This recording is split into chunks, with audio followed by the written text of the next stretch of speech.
up, guys? What's going on? I'm Paul. This is Pauline Theology's daily devotional, man. We're going through the book of Exodus. Today, we are in Exodus chapter 5, verse 10. Exodus chapter 5, verse 10. If you haven't read it yet, stop the tape. Check it out. So we got to say, come back, and we're going to answer some questions, people. We've got some stuff going on, don't we? We've got a battle, the beginnings of a battle happening between Yahweh and Pharaoh. And it is truly a battle, not between God, Yahweh, and Pharaoh, but between Yahweh and Pharaoh as God. And we're going to see that here, even in the way that Moses writes or describes the events that occur, man. So if you haven't read it yet, you got to check it out so you know what I'm talking about, man. If you have read it, let's dive on in. Let's dive on in. What's going on? What's happening in the scriptures? Well, we have that interaction between Moses and Pharaoh, and what you would think it's a battle between is Moses and Pharaoh trying to get his people, but that's not the case, because we know that Yahweh is the one who's in charge. And as Yahweh declares what it is that he wants to happen, and Pharaoh's like, what? I don't know this dude. And then he increases the labor on the people. Well, this is how Moses describes it. He says, thus says Pharaoh. Now, how many of you guys know that that beginning, that title, that opening, when God has something to say? He says, "Thus saith the Lord." If you're reading it in King James, "Thus saith the Lord." But this exact language is being used here for Pharaoh as he decrees over the people the extra tasks that they will have to do. Thus says Pharaoh. He says, if your God Yahweh says something, I have something to say. And then he's thinking, because what happens is that the foreman, the people go out and they have to do it. And he's like, this is what's really going to happen.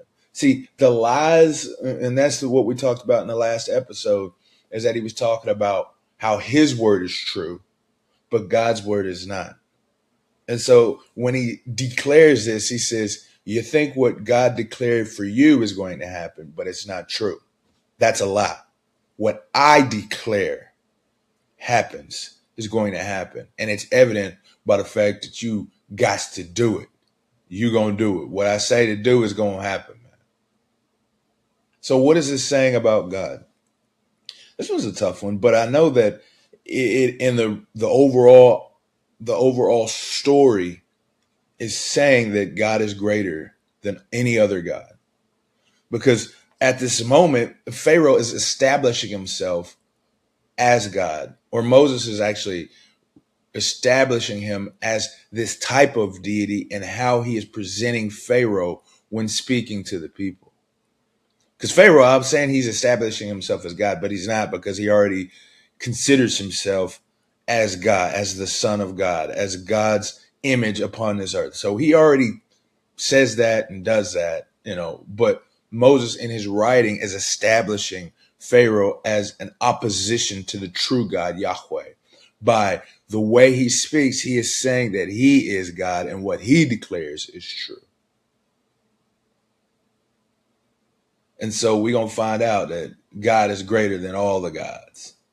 And there's going to be a war and a battle, and we know that Yahweh is going to win.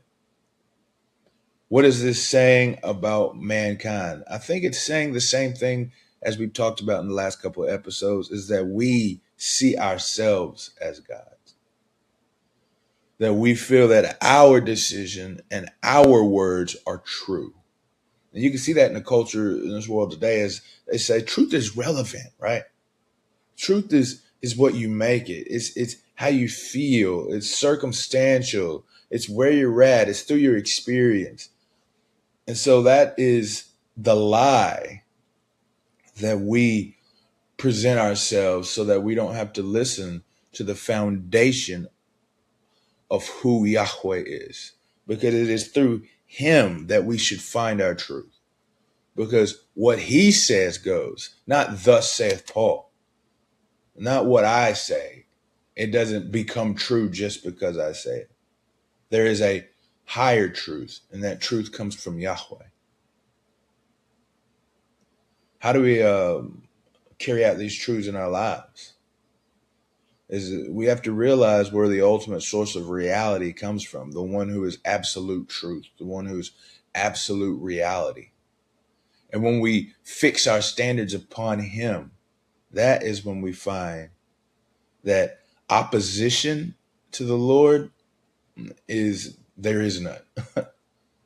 But when we follow and embrace the words that he says, life becomes complete. I was going to say easy. Well, I wasn't going to say easy. I was going to say better. And it does become better, but we equate better in a different sense sometimes with easy or light. But that's not the case. And we've seen it here is the people are about to be freed from their oppression.